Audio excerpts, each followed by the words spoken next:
Kembali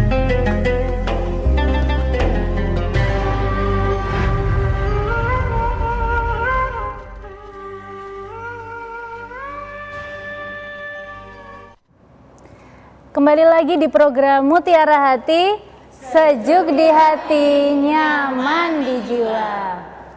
Tadi kita di sesi pertama sudah mendengarkan tausiah dari Ustadz Rahmat terkait mendidik anak di zaman sekarang. Ibu-ibu sudah ada yang mau bertanya? Oh ada ya. Bu, tapi izin saya duluan yang nanya, boleh ya Bu ya? Nah Ustadz, saya mau bertanya nih Ustadz. Tadi sudah dijelaskan beberapa poin yang menentukan pendidikan anak gitu ya Ustadz. Nah saya mau bertanya terkait usia nih Ustadz, bagaimana mendidik anak dari nanti anak-anak balita atau masih anak, kemudian remaja, dewasa, bahkan mengantarkan anaknya nanti ketika menikah, begitu Ustadz. Baik, dalam mendidik anak, kita sebagai orang tua berperan sangat penting kepada anak kita. Maksudnya apa? Bisa jadi teman, bisa jadi sahabat, bisa jadi teman curhat. Sebab kenapa? Biar anak-anak kita tidak mencari tempat kenyamanan yang ada pada di luar. Sebab kenapa?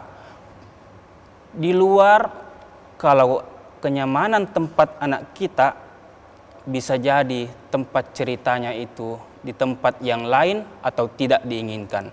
Maka dari itu, didiklah anak kita di saat masih kecil untuk sebagai teman cerita anak kita. Mulai dari kecil, mulai dari balita, sering-sering ajak berbicara. Selain daripada itu, ketika kita sering mengajak bicara anak kita, maka anak kita juga lancar berbicara. Apalagi mengaji, apalagi sering mendengar orang tuanya bercerita-cerita Islami, cerita-cerita Nabi. Maka dari itu mulai dari balita, ajaklah anak-anak kita untuk cerita apapun itu yang kita alami, kejadian pada hari itu. Dan kejadian daripada orang tua dan kejadian oleh anak hari itu. Ajak dia untuk selalu bercerita apa yang telah dilakukannya pada hari ini. Contoh, ketika pertama kali dia sekolah, pancing dia untuk bercerita. Dayat, sini dulu nak. Apa tadi kegiatannya di sekolah? Apa yang diberikan tugas oleh gurunya? Pancing dia, lalu bimbing dia untuk menjadi seorang anak yang soleha. Maka dari itu kita sebagai orang tua, bukan hanya sebagai seorang ibu dan ayah, tetapi sebagai seorang teman, sebagai sahabat, teman curhat, teman cerita, dan semuanya ada pada diri kita. Sehingga anak kita tidak mencari kenyamanan di luar, tetapi cukuplah di rumah sebagai tempat paling nyaman seorang anak untuk kedua orang tuanya. Wallahualam. Baik, terima kasih Ustadz. Ya.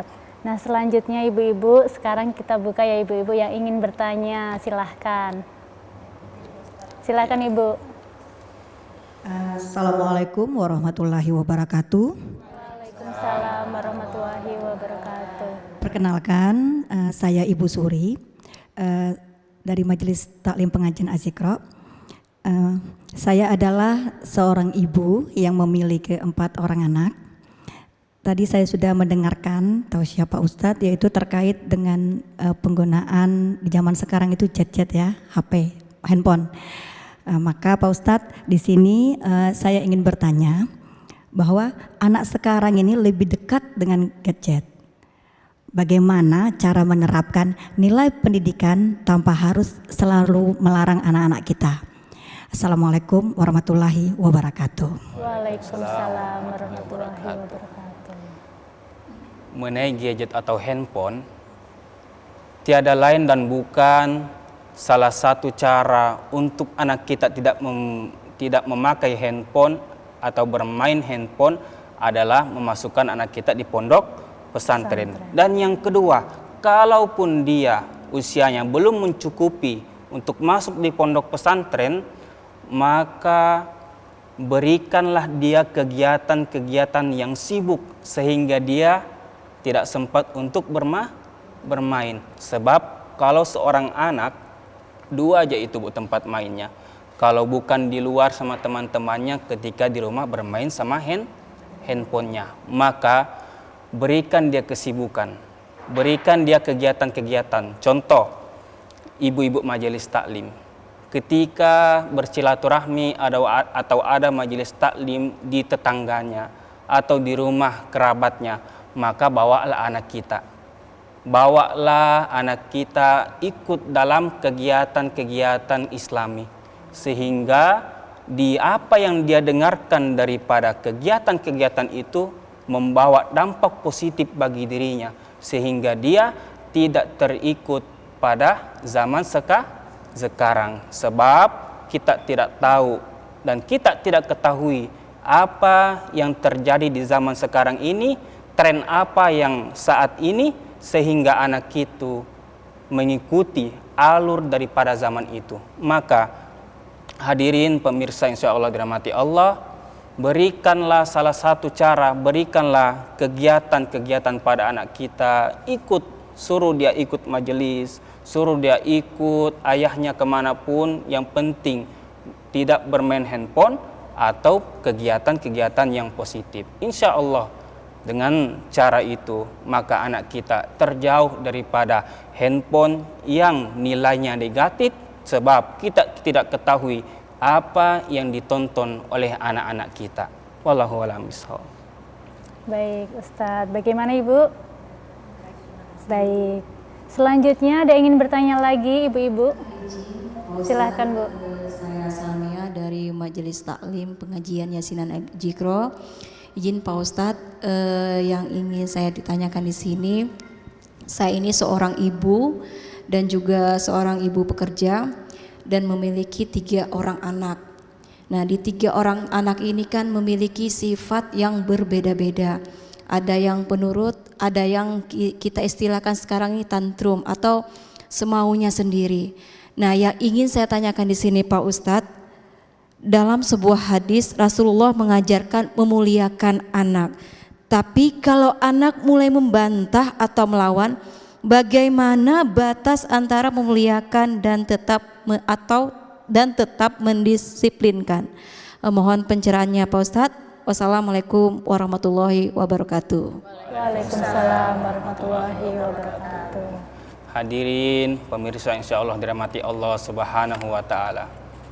Lihat ibu, apa bunyi ayat yang pertama turun? Iqra, membaca surah Al-Alaq. Tetapi lihat di penghujung surah itu, apa bunyinya? Wasjud waqtarib, perintah sujud dan dekat kepada Allah subhanahu wa ta'ala. Jadi Iqra, membaca, belajarlah, tetapi jangan lupa wasjud waqtarib, perintah dekat dan sujud kepada Allah subhanahu wa ta'ala. Sekarang sebagai seorang ibu, sebagai orang tua, hadirin pemirsa yang ada di rumah, sudah berapa banyak biaya yang kita keluarkan untuk anak-anak kita? Sudah berapa banyak ongkos yang kita berikan kepada anak kita? Sudah berapa banyak biaya untuk pakaian-pakaian anak-anak kita? Dan muncul pertanyaan, apakah semua yang kita berikan kepada anak kita, apakah pendidikannya, mengajarkannya, mendekatkan dirinya kepada Allah subhanahu wa ta'ala? Maka dari itu, Iqra, membaca, belajar, wasjud waqtarib, dekat dan sujud kepada Allah. Jangan sampai kita memberikan pendidikan kepada anak kita dan lalu tidak memperhatikannya. Sebab kenapa? Tidak ada keberkahan bila anak kita jauh dari Allah subhanahu wa ta'ala. Maka dari itu, bukan hanya kita memperhatikan ongkos dan biayanya, tetapi perhatikanlah pendidikannya. Apakah pendidikannya membawa dirinya dekat dan sujud kepada Allah subhanahu wa ta'ala. Oleh karenanya, kita sebagai orang tua, khususnya seorang ibu, memperhatikan anaknya, apa yang dia pelajari di sekolahnya. Sebab sebelum yang tadi saya sampaikan, ajak anak-anak kita cerita apa yang telah dia dapatkan di tempat pendidikannya, sehingga kita mengetahui itu dan mengantarkan pendidikannya, mengantarkan ilmu pengetahuannya untuk dekat dan sujud kepada Allah Subhanahu wa ta'ala. Mudah-mudahan anak-anak kita, keturunan kita, di sekolahnya, di tempat pendidikannya, di tempat belajarnya, mengajarkan, mendekatkan dirinya kepada Allah Subhanahu wa ta'ala. Amin ya rabbal alamin. Wallahu a'lam. Baik Ibu, bagaimana? Alhamdulillah. Selanjutnya ada yang ingin bertanya lagi Bu-Ibu? Silahkan Bu. Bismillahirrahmanirrahim. Assalamualaikum warahmatullahi wabarakatuh. Waalaikumsalam warahmatullahi wabarakatuh. Izin Pak Ustadz, yang kami mau tanyakan, kalau orang tua sibuk bekerja dan waktu dengan anak sangat terbatas. Jadi yang kami pertanyakan, bagaimana cara tetap menjalankan tanggung jawab mendidik sesuai ajaran Islam? Mohon kejelasannya Ustadz. Terima kasih. Semua assalamualaikum warahmatullahi wabarakatuh. Waalaikumsalam warahmatullahi wabarakatuh. Itulah indahnya agama Islam. Itulah nyamannya agama Islam. Itulah enaknya agama Islam. Sebab kenapa? Ketika kita menjalankan kewajiban sebagai orang tua, memberikan pendidikan kepada anak, memberikan tanggung jawab dengan membiayai anak, dengan memberikan pendidikan, memberikan pembinaan kepada anak. Ketika kita sibuk untuk memenuhi tanggung jawab itu semua, maka untuk memberikan pendidikan kepadanya ketika kita sibuk itu tiada lain dan bukan di pondok pesantren. Sebab kenapa? Sebab yakin dan percaya Ibu, di luar sana pasti ada orang tua yang kesehariannya tidak pernah atau tidak cukup waktunya untuk orang anaknya.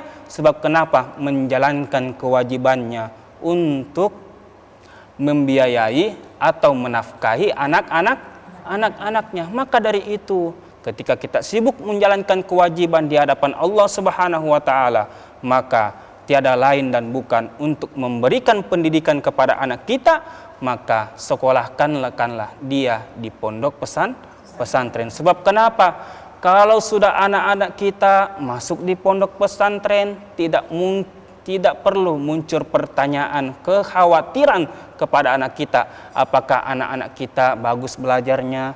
Apakah anak-anak kita baik di sana? Apakah anak-anak kita tidak nakal di sana? Sebab kenapa? Pondok pesantren pastinya mengajarkan anak-anak kita, mengajarkan keturunan-keturunan kita untuk menjadi seorang ulama penerus daripada guru-gurunya. Maka dari itu, kalau kita sebagai kedua orang tua untuk sibuk selalu, tiada lain waktu untuk anak-anak kita, maka berikanlah pendidikan di pondok pesantren.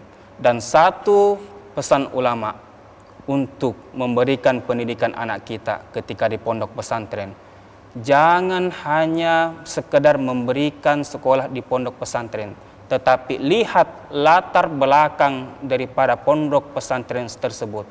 Sebab kenapa?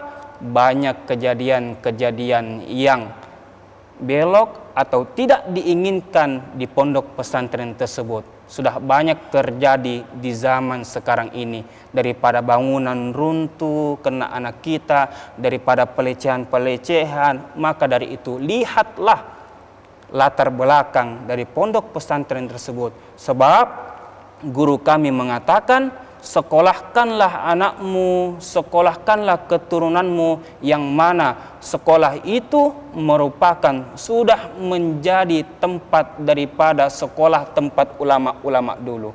Yang dimaksud adalah sudah sesepuh, sudah pondok pesantrennya lama umurnya atau terbangun.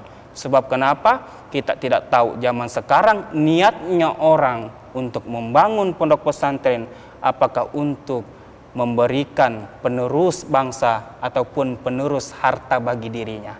Oleh karenanya, pilihlah pondok pesantren yang terbaik untuk anak-anak kita, bukan hanya karena kemauan kita, tetapi kemauan daripada guru-guru kita yang diberikan kepada kita untuk anak-anak kita. Wallahu a'lam bishawab. Masya Allah. Bagaimana Bu? Terima kasih. Baik. Ada lagi yang ingin bertanya Bu? Ya Bu, silahkan Bu. Assalamualaikum warahmatullahi wabarakatuh. Waalaikumsalam warahmatullahi wabarakatuh. Izin Ustadz, perkenalkan saya dari Majelis Taklim Az-Zikro ingin bertanya bagaimana cara menasihati anak di zaman sekarang agar tidak terasa menggurui Ustadz. Terima kasih. Silahkan Ustadz. Rasulullah Shallallahu Alaihi Wasallam mengajarkan untuk mendidik anak itu yang pertama, Nabi Muhammad Shallallahu Alaihi Wasallam tidak pernah mendidik atau mengarahkan langsung memarahinya. Sebab kenapa? Ketika anak-anak kita berbuat salah pasti muncul emosi atau marah. Marah ini muncul karena adanya anak kita berbuat yang kita tidak senangi. Rasulullah Shallallahu Alaihi Wasallam menganjurkan untuk menegur anak kita bukan dengan marah. Sebab kenapa? Manusia itu tempatnya salah. Oleh karenanya menegur anak diawali bukan dengan marah-marah, tapi dengan perkataan yang baik. Yang kedua adalah menjelaskan sebab akibat. Contoh, ini kan ibu-ibu, tidak mungkin ibu-ibu merokok. Kalau bapak-bapak saya jelaskan merokok, pasti ada yang marah. Karena ibu-ibu saya jelaskan merokok, insya Allah tidak ada yang marah. Kalau anak kita merokok, jelaskan sebab akibat daripada rokok itu. Bukan langsung dimarah dan dipukul, tetapi jelaskan sebab akibatnya. Nah, kalau kau nanti merokok, pendek umurmu. Kalau kau nanti merokok, ke depannya tidak kuat fisikmu. Kalau kau nanti merokok, akibat dari rokok itu hilang gigimu. Jelaskan sebab akibat daripada perbuatan yang kita tidak sukai. Yang ketiga adalah memberikan perkataan-perkataan yang lembut atau yang baik. Sebab kenapa? Kalau kita langsung memarahi anak kita, dua saja. Bisa jadi dia langsung dengar, bisa jadi dia melawan. Maka dari itu dianjurkan oleh Rasulullah Sallallahu Alaihi Wasallam untuk berkata yang baik-baik, untuk berkata yang lembut-lembut, sehingga anak-anak kita tidak tersakiti dengan ucapan orang tuanya. Lalu apa yang keempat? Yang keempat adalah memberikan solusi. Memberikan solusi kepada anak kita.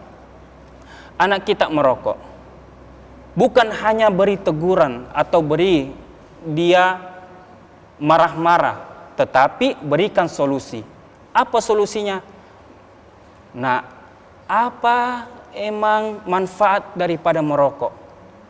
Ibu, kalau saya merokok, hidup itu terasa tenang. Emang apa yang bikin tenang daripada rokok itu, nak? Tidak tahu ibu. Kalau saya rasanya nyaman sekali. Ternyata penelitian daripada rokok itu, kenapa pikiran seorang perokok menjadi tenang, menjadi nyaman, ternyata ada pada tarikan nafasnya. Coba ibu, kita lihat bapaknya atau anaknya ada yang merokok, coba.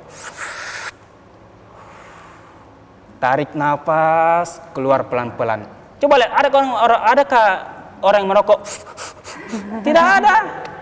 Ternyata yang membuat itu seorang perokok menjadi nyaman, menjadi tenang karena tarikan nafasnya.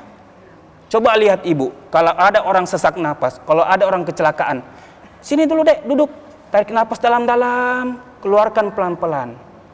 Begitulah seorang perokok. Itulah yang membuat dia tenang. Lalu apa yang dikatakan orang tuanya? Cobalah kau tes tanpa membakar rokokmu. Isap rokok itu, keluarkan pelan-pelan. tenang. Ternyata yang membuat anak kita itu nyaman dengan rokoknya bukan karena rokoknya, tetapi aturan daripada nafas, tarikan nafasnya.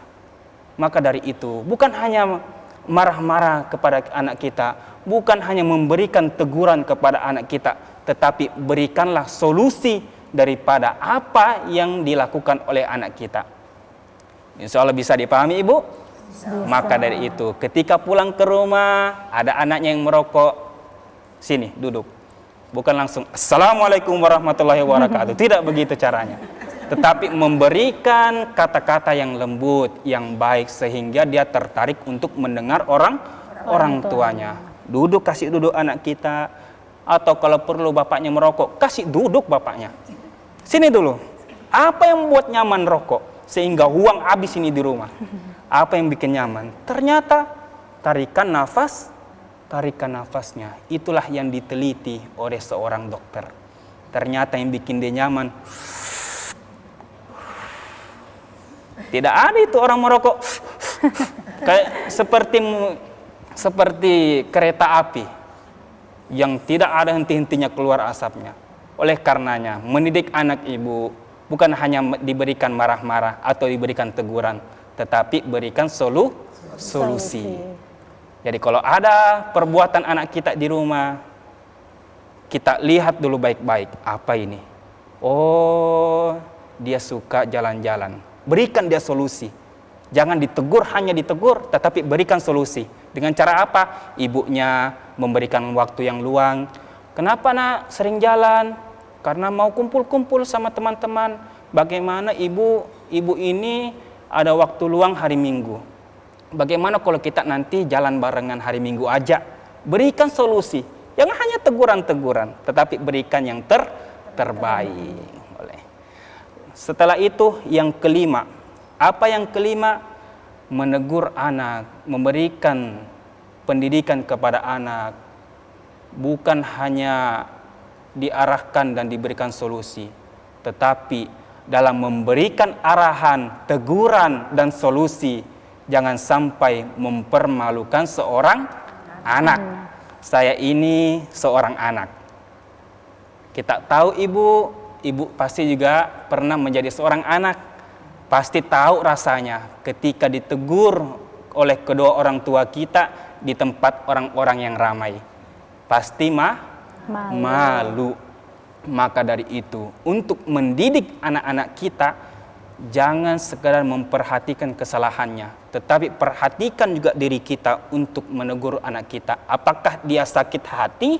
Apakah dia mau mengikuti perkataan kita? Apakah dia mau memperbaiki dirinya?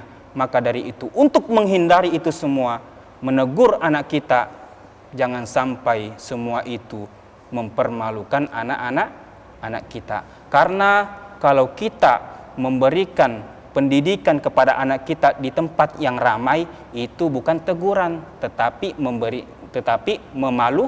memalukan. Yang terakhir adalah mendoakannya.